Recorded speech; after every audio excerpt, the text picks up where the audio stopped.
বাংলাদেশের ফুটবল অঙ্গনে এখন সবচেয়ে বড় প্রশ্ন লাল সবুজের জাতীয় দলের ডাগআউটে পরবর্তী মাস্টারমাইন্ড কে বসবেন। হাভিয়ার কাবরেরার বিদায়ের পর থেকেই বাংলাদেশ ফুটবল ফেডারেশন বা বাফুফেটে চলছে তীব্র আলোচনা, বিশ্লেষণ আর নীরব কৌশলগত বৈঠক। ফুটবল পাড়ায় এখন একটাই গুঞ্জন, কে হবেন নতুন কোচ যিনি বদলে দিতে পারেন বাংলাদেশের খেলার ধরন, মানসিকতা এবং আন্তর্জাতিক প্রতিযোগিতার ভাগ্য। সম্ভাব্য নামের তালিকা যত বাড়ছে, উত্তেজনাও ততই বাড়ছে। আর এই তালিকায় আছে কিছু পরিচিত, কিছু চমকপ্রদ এবং কিছু একেবারে বিশ্বমানের নাম।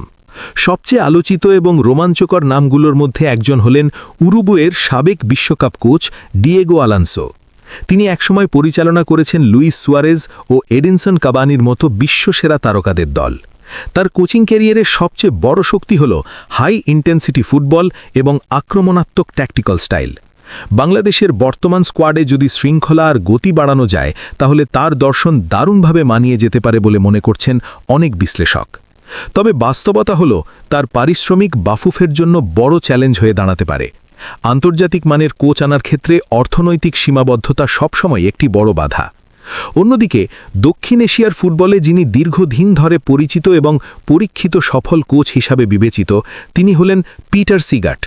তিনি আফগানিস্তান এবং মালদ্বীপের মতো দলকে কোচিং করিয়েছেন এবং এই অঞ্চলের কন্ডিশন, খেলোয়াড়দের মানসিকতা ও প্রতিযোগিতার ধরন সম্পর্কে তার অভিজ্ঞতা অসাধারণ। মালদ্বীপকে স্যাফ চ্যাম্পিয়নশিপ জেতানোর পেছনে তার বড় ভূমিকা ছিল। সম্প্রতি তাজিকিস্তানের সঙ্গে এশিয়ান কাপেও তার কাজ বেশ প্রশংসিত হয়েছে। ফলে অনেকেই মনে করছেন, বাস্তববাদী সিদ্ধান্ত নিতে চাইলে বাফুফের জন্য তিনি হতে পারেন সবচেয়ে নিরাপদ এবং কার্যকর অপশন। এই আলোচনায় আরেকটি শক্ত নাম হল ইগর স্টিম্যাক। ভারতের জাতীয় দলের কোচ হিসাবে তার দীর্ঘ অভিজ্ঞতা দক্ষিণ এশিয়ার ফুটবল সম্পর্কে গভীর ধারণা দিয়েছে। বাংলাদেশের প্রতিপক্ষ দলগুলো, তাদের দুর্বলতা এবং কন্ডিশন সবকিছুই তার জানা। তাই কৌশলগত দিক থেকে তিনি হতে পারেন খুবই কার্যকর একজন কোচ। বিশেষ করে এশিয়ান প্রতিযোগিতায় টিকে থাকার লড়াইয়ে তার অভিজ্ঞতা বড় ভূমিকা রাখতে পারে। তবে যদি বাফুফে আধুনিক স্প্যানিশ ফুটবলের দিকে ঝোঁকে, তাহলে সামনে আসে আরও দুইটি আকর্ষণীয় নাম, সার্জিও লোবেরা এবং আলেহান্দ্রো মেনেন্দেজ। সার্জিও লোবেরা বার্সেলোনার যুব একাডেমির দর্শন থেকে উঠে আসা একজন কৌশলী কোচ।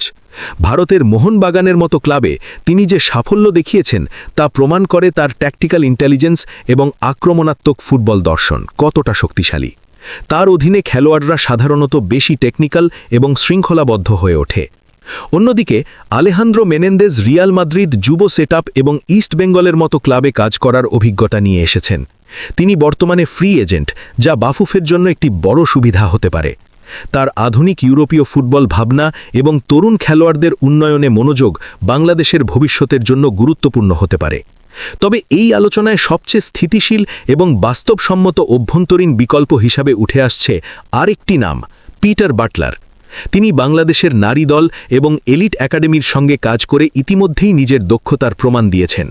স্থানীয় পরিবেশ, খেলোয়াড়দের মানসিকতা এবং উন্নয়ন কাঠামো সম্পর্কে তার গভীর ধারণা রয়েছে।